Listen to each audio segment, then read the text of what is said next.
But you know what? A lot of people don't eat enough sodium prior to their diet or while they're dieting. They think that sodium is equivalent to fat, and so if they hold water, that's somehow if they don't hold water, somehow they're going to burn fat better. That's not true. I'm not going to name names. I don't want to put the jinx on anyone, but I think that we have, I'd say, at least 4 to 5 really good guys that will be the next generation. Within the next 2 years, they're going to take over and start winning shows. Testosterone is the most anabolic and most androgenic compound in the same compound. And so you get the most bang for your buck. It's also the cheapest out there, and it's probably the least faked compound out there.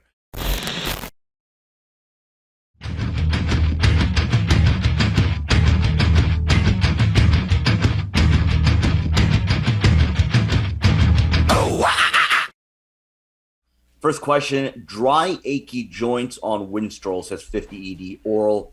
Should I add in a joint support? Thoughts on Winstrol drying out joints, or is that a myth? What could be the causes? You know, I know that there's probably people out there that are going to say, it's not a myth. I experienced it. I'm telling you, there's no science, but I really believe that people have problems on Winstrol because a lot of people who take Winstrol, they take it when they're super lean, 6 weeks out from a show, and that's usually when the time you're so dry because you're very carb depleted, your body's not retaining a lot of fluid, and you have no body fat in your body, and I think that's why people get joint pain. I don't want to dismiss anyone who really has joint pain from it, but there's no real reason why Winstrol should cause more joint pain than any other drug should any other steroidal drug should for that matter. Why isn't Primobolan causing it? I mean, it's almost the same. It's very, very similar drug in effectiveness. So I don't know.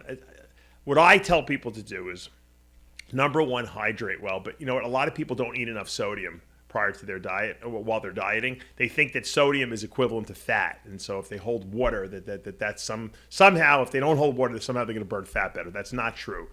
Being well hydrated while you're actually dieting is actually going to be beneficial to you because it's going to help you recover. It will keep those joints more lubricated for sure. Also, likewise, eating enough essential fats are going to keep the joints lubricated. And taking glucosamine supplements in high dosages, like what we have in Arthrolyze, 4 grams a day, plus the 4 grams of MSM, which is a biologically available source of sulfur. That's going to keep those joints moist. Why? Because you're going to be able to create more synovial fluid with those as precursors. So it's not really so much Winstrol prior to the show that's the problem. It's the fact that you're dieting for a show, and you got to provide your body. A lot of people don't want to waste money on joint support products, which I find interesting because they'll spend money on protein supplements because they know that's going to repair muscle, and what they don't realize is that muscle really can't function well if the tendons and ligaments are weak. So why wouldn't you want to take a product that's going to help actually support joint and tendon strength and synovial fluid production? So I don't know. It behooves me. It up. Serge Dubret, is he not the most symmetrical bodybuilder of all, or one of, if not the most of all time? If not, who is? Surprised he wasn't mentioned on the guys to not make the. All right, this must be another translation question. I'm going to try to make the best of it. Guys to not make the Olympia, given the amazing lineup in his era, if not the greatest, one of the all-time greatest. So he probably needs not to win the Olympia. The symmetrical era. I think he was one of the guys who didn't win the Olympia from his era. He probably could have won the Olympia. Yeah, that's the discussion. Serge Dubret was not that well liked by the Weeders because they had this like, I think that Serge, according to at least what John Hansen told me, Serge Dubret beat Ben Weeder in some election they had, which was the last election they ever had.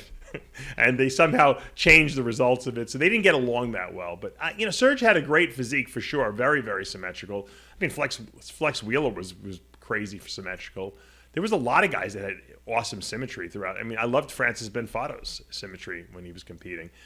But, I think that Serge Dubret could be considered one of the best, symmetrically speaking, because he really wasn't that concerned with size. He really was more concerned about keeping the proportion. Frank Zane, excellent symmetry. He wasn't the biggest guy, but he had great symmetry as well. So a lot of the, I guess, 70s, 80s era guys really focused a lot on symmetry because I don't think that size wasn't, the ultimate end-all, be-all. It was about symmetry and presentation and conditioning, and that was really what was emphasized more. The mass guys didn't come along until Haney and then Dorian, and then all of a sudden things changed a lot. But back in the 70s and 80s, that's what it was all about. Here, let's go to Neil Zalewski, good friend of the show. Good one here because you look at some of the pro qualifiers over the past year, and obviously, I know the big name that jumps out is Carlos Thomas Jr. Any competitor or any competitors seem like they're going to be the next big thing in bodybuilding, and obviously everybody looks at Nick Walker, right? And last year, in terms of him coming onto the scene, and then obviously 2 years ago rather, and then the run that he had last year. Carlos Thomas is a big name. Is there anybody else that you see really standing out as sort of that future material? Well, I mean, I think there's a bunch of guys in the wings right now that have turned pro recently, or will probably turn pro this year that we're going to see really step up. I think the young guys now that are really making an impact. Brett Wilkin, which I'm really excited to see him at the Arnold Classic, see how he does. He made a big impact last year. Obviously, Hunter Labrada has been doing great, just like Nick Walker. They're top 5 at the Olympia now, so I mean they've moved up to that next rank. Even Rafa Brandeo, guys like that are really stepping up to that next level.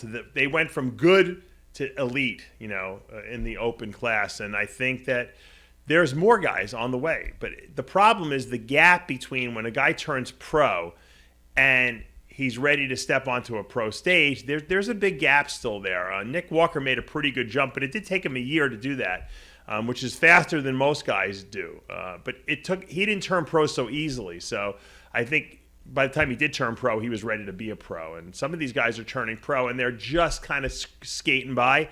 They have the potential to be great pros, but they haven't really grown into their physique yet. There's a lot of those guys in the wings right now, and I've interviewed them for the show. You guys have seen it. I'm not going to name names. So I don't want to put the jinx on anyone, but I think that we have, I'd say, at least 4 to 5 really good guys that will be the next generation. Within the next 2 years, they're going to take over and start winning shows. So, Dave, I'm actually going to throw in another name because this next question transitions in perfectly. Michael Krizo, Slovakian bodybuilder. Now, I'm not 100% sure if he has transitioned into the IFBB or if he plans on competing in the IFBB, but he is someone that I know other media outlets have mentioned him. And, of course, during the time of the Olympia, look, he was putting himself out there on social media, and many people started to make the natural comparison, him versus Big Ramy, him versus Nick Walker. Mm-hmm. He had some comments after Nick Walker won the Arnold Classic as well. I don't know if you've really gotten a chance to. I know I sent Tyler the link to his Instagram. Yeah, we're playing right now. If he does transition in the IFBB, what do you think his prospects are? Do you think he could be someone that could, go right to the top and challenge the likes of a Big Ramy, Brandon Curry, Nick Walker? No, but I think he in the future certainly can. He's got a ton of muscle. This guy. I mean, he's got the great showy body parts. Arms, shoulders, pecs, he's got flaring, lats, he's got good legs. I think that, he's a year or two off from really being, amazing, but I think he's certainly there's no doubt he's got the tool set to be at the top. Will he come over here? I don't know. I'm sure Raphael has got him, or whoever he competes. I think he competes in the elite over there. Or I don't even know if he even has an elite pro card yet. I think he's still just a Russian champion, right? From what I understand. To be very honest with you, I think I had this discussion with someone. Yeah. We had this discussion already. He's not even like a pro yet, theoretically. So I hope he comes to the IFBB Pro League because that's the best. And I think that he will make a big splash in this division initially, right away, because he's got the size to stand with these guys. I think, in terms of refining what he had, kind of like what Ramy had going on. When Ramy first came in, he was unbelievable, but he still had a lot of refining to do. I think once he refines what he's got, I think it's going to take another year or two. He's going to be very dangerous. Absolutely. He'll be competing at the top Olympia level. Let's go to Sarge at Arms.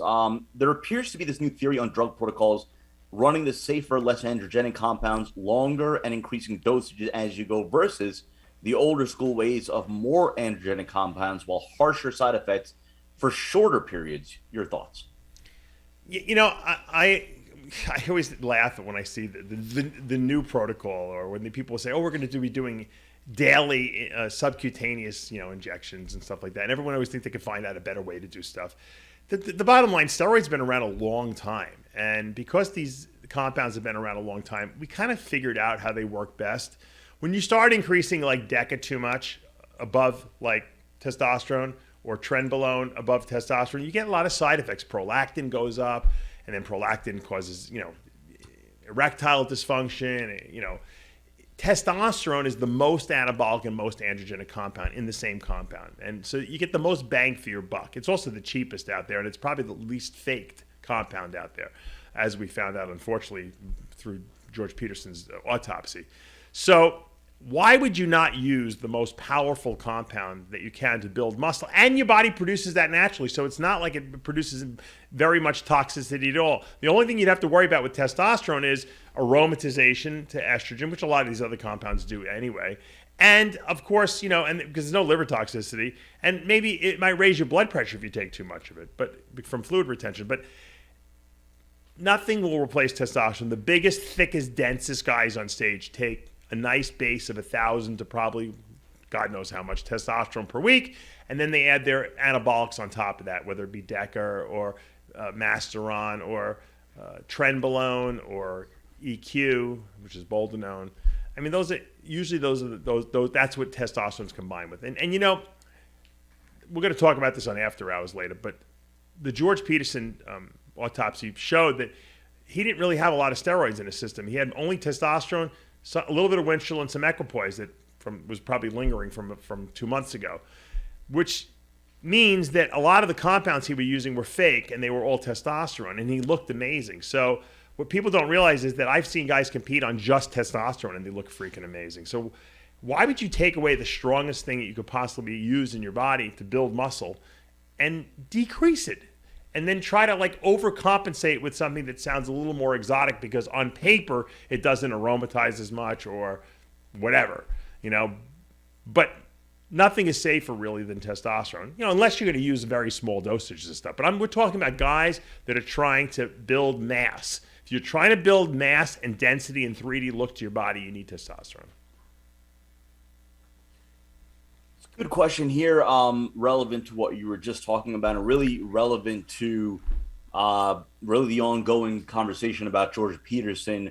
It's from Lag No Excuses. You're always talking about how one needs to go for blood work on a regular basis, but after your report on George Peterson's death and seeing that his blood work was fine, does blood work really matter? So if you could expand upon, I guess, the benefits and what else needs to be done in addition to getting regular blood work. Yeah. That's like saying that, well, the guy, you shouldn't get a colonoscopy because this guy died and it wasn't colon cancer or something like that. That doesn't. What does one have to do with the other? What if he did? What if you do have colon cancer growing and you didn't get the colonoscopy because you figured it wasn't going to do anything because Joe Blow died of a heart attack or Joe Blow. You got to check everything because you don't know what's going on in your body. There's certain things you check. There's certain blood tests that will tell you if your kidney function, is no good, if your creatinine is too high, or if, your white and red blood cells are off and maybe you're anemic, or maybe you have leukemia or something like that, or, your cholesterol levels are too high, your LDLs, and you're at a threat or at risk for coronary artery disease. To say not to get blood work is ridiculous. George, and the reason why I did that long analysis of his autopsies because he was pretty healthy and everything did come back pretty normal. So that's why I was a little upset with the fact that the coroner dismissed it and made up this he had an arrhythmia and it was probably caused maybe in part by anabolic steroid use.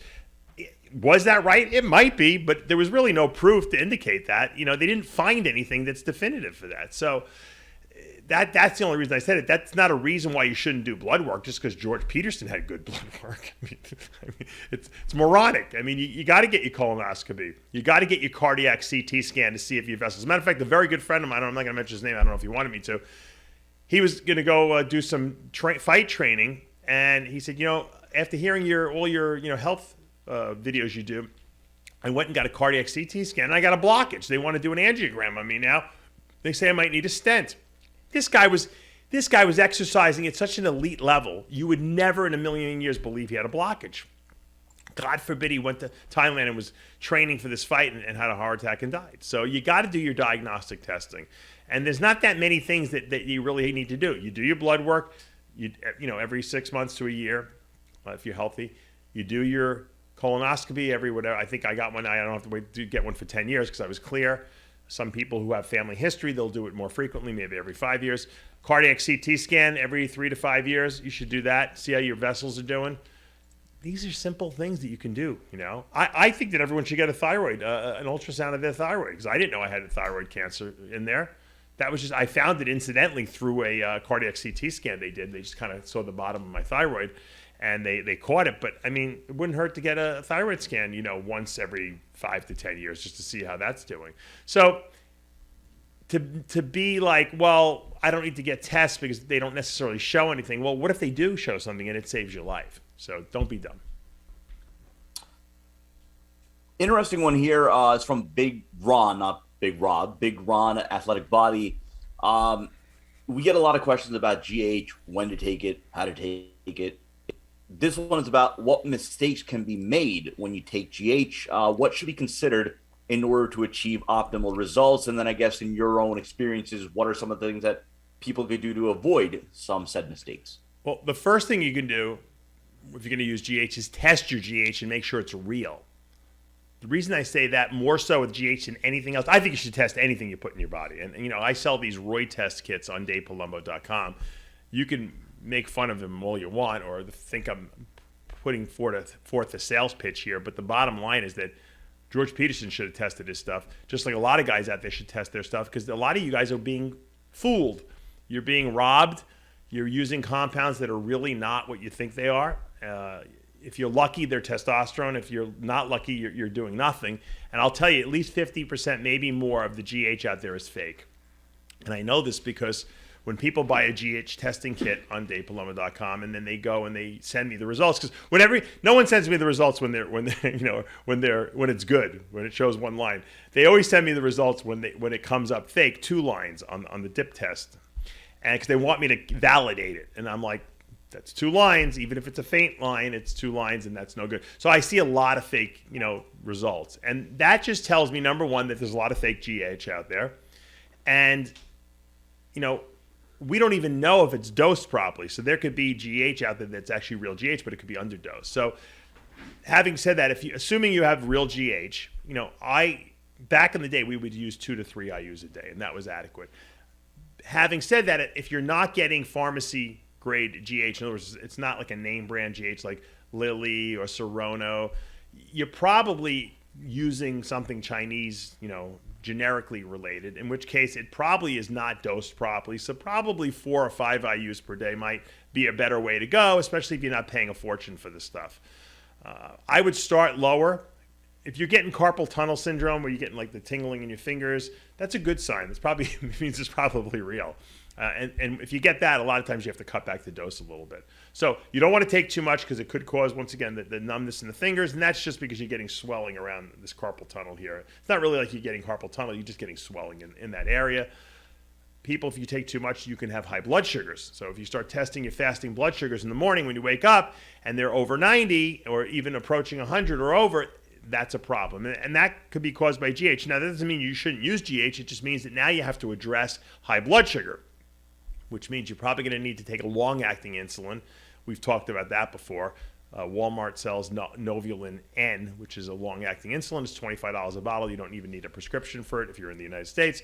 And you can get that, and you can supplement that. We can do that. I'm not going to talk about that whole protocol right now. So blood sugar you want to check. Obviously, you want to check to make sure you're not getting anything with the hands going on or tingling in the hands. And obviously, some people retain a lot of fluid if you take too much of the stuff too. So you don't want to get turned into a bloated mess. Remember, your liver, when it sees that GH in your bloodstream, it takes the GH. Well, it doesn't take the GH. The GH tells the liver to release IGF-1 essentially, and the IGF-1 gets released, and that's the growth component of GH. So GH really doesn't have a growth component in and of itself. It's creating this, or telling the liver to create IGF-1, insulin-like growth factor, which is then the growth component. So how much your liver can produce of this IGF-1 is limited. So if you think taking 20, 30, 40 IUs of GH a day, which would probably cost you a fortune, is ludicrous, okay? You probably won't grow very much more. You're just going to get a lot more side effects because your liver can only produce so much IGF-1 in response to GH, just like your testicles can only produce so much testosterone in response to taking a shot of HCG. It's the same way. You can take all the HCG you want, but if your testicles can't keep up with the demand that the HCG is asking for, then you're gonna have you're gonna hit a peak at a certain point, and that's all that you're gonna grow. So number one, check your GH, make sure it's real. Okay. Number two, figure out the right dosage. Okay. Number three, check your blood sugar so we're not getting side effects that are going to affect you long term down the road. And I think if you do that, it's a pretty safe compound. Take one more. I generally like to end with these questions that allow you to tap into your philosophical beliefs about bodybuilding. From your career to your coaching. The question is from Aesthetic Nutrition. What advice would you have for clients that just cannot stick to diet, meal plan anymore, no matter how many times they try? So I would take it a step further, because then they're sort of at a crossroads, right? They're at an intersection where they're either going to be committed to doing, what their coach is telling them to do. They're either going to be committed to, pursuing bodybuilding, which is going to require that kind of discipline, or they're not. What, in your experience, have you told your clients that have been in that kind of a situation? Recently, I've been sending him to Leslie for therapy, and Leslie has helped a bunch of them, deal with binging behavior, eating disordered behavior, maybe not being able to focus on their diet, even though they claim that they want to lose the weight. A lot of it's emotional and psychological. A lot of bodybuilders get into, or a lot of people get into bodybuilding because they're trying to, overcome some kind of an emotional incident that's happened in their life, whether they lost a parent or a loved one, or maybe they were just never treated well, or or told that they were not worth anything when they were younger, and that's still lingering in their brain someplace. So, everyone has their own problems. We all do. And anyone who says they don't have any problems is full of crap. Okay, so don't think that you're the only one. So therapy helps, to a certain degree, but also some people are just lazy, and some people have trouble committing. I'm the kind of person that when I commit to something, there's there could be a tornado around me. There could be bullets being fired past my head. I will not stop, and I'll get to the gym, and I'll get the workout in, and I'll eat the food, and that's just the way my personality is. But not everyone is wired like that. So, hopefully the coach is encouraging to a certain degree. But you can bring a horse to water, you can't make it drink. It's the old saying, and that's really the client has to really want it. I have a girl I work with. She's always up and down, and she's absolutely, when she's in shape and she's on track, she loses weight fast. She's a beautiful girl, and then she can go the complete opposite direction. But that's, I can't control that. I can only be there for her when she's wanting to be helped, and when she's wanting us to follow what I'm telling her to do. A lot of times it's not the diet that's too difficult. It's just the whole process that people just can't commit to, or they see themselves as so far gone that they see the process going to be taking so long that they can't wrap their head around the fact that it's going to take them 5 months to get back in shape. Guys, 5 months goes like that. Start. Just get on the program and don't worry about what you're going to look like when you're finished. Worry about tomorrow. Worry about in a week from now, how am I going to look? Small incremental steps, baby steps. If any of you guys have seen that movie, What About Bob? I'm dating myself. It was with Bill Murray. Great movie, and Richard Dreyfuss. Watch it. Baby steps. You got to take baby steps, and that's the answer to the question. Don't overwhelm yourself with your goals. Small steps. I guess that's where I'm coming from on this, Dave, because we've often talked about, look, we are in a different era now than when you used to bodybuild, right? Now there is a lot more instant gratification that takes place, right? And obviously social media has a large role to play in that. I'm sure you've dealt with clients where it just seems as if, and put aside maybe traumatic events in their life or things just not being where they need to be, it could just be a matter of sheer laziness. It could just be a matter of, I'm not achieving what I thought I'd be achieving now, and I just really don't see this playing out. What have you told clients who are at that juncture, to the point where you have to pretty much tell them, like, look, you're either going to be committed to this, you're either going to aspire to be a bodybuilder, or you're not? If you're not going to commit to the process, then don't waste your time. That's what I tell them. Because at the end of the day, look, I have people that have the worst genetics of all time, that have physiques that, like, you're like, oh my God, how terrible. But they commit to the process. They follow what I tell them to do to the T. And they have this unwavering faith in what I'm telling them and in the process. And you know what? They achieve miracles. They change their physique. It's science. It's a science experiment. It's so easy.